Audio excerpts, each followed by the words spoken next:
महाराष्ट्रातील 48 जागांसाठी 5 टप्प्यात मतदान होणार आहे। 19 एप्रिलला पहिल्या टप्प्यातील मतदान होणार आहे। नामनिर्देशन दाखल करण्याची प्रक्रिया 20 मार्च पासून सुरू आहे। 27 मार्चला नामनिर्देशन सादर करण्याची अंतिम तारीख आहे। महाराष्ट्र निवडणूक आयोगाने याबाबतची माहिती दिलेली आहे। पहिल्या टप्प्याच्या मतदानासंदर्भात आपण चर्चा करतो, ज्यामध्ये 19 एप्रिलला पहिल्या टप्प्यातील मतदान होणार आहे। नामनिर्देशन दाखल करण्याची प्रक्रिया 20 मार्च पासून सुरू होणार आहे। 27 मार्चला नामनिर्देशन सादर करण्याची अंतिम तारीख आहे। महाराष्ट्र निवडणूक आयोगाने याबाबतची माहिती दिली आहे। एकंदरीत महाराष्ट्रात 5 टप्प्यात मतदान होणार आहे। त्यातच आता 19 एप्रिलला पहिल्या टप्प्यातील मतदान होणार आहे। जिल्हा पातळीवरील समितीच्या कामकाजाबद्दल आणि त्यांच्या निर्णयाबद्दल जर कुणाची तक्रार असली, अपील करायचं असलं तर त्याची सुद्धा व्यवस्था यामध्ये केलेली आहे।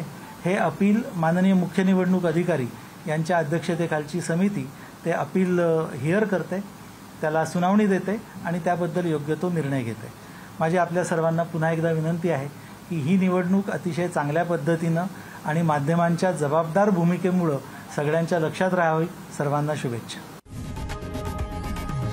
लोकशाही मराठी ऐका, पहा, जागरूक रहा।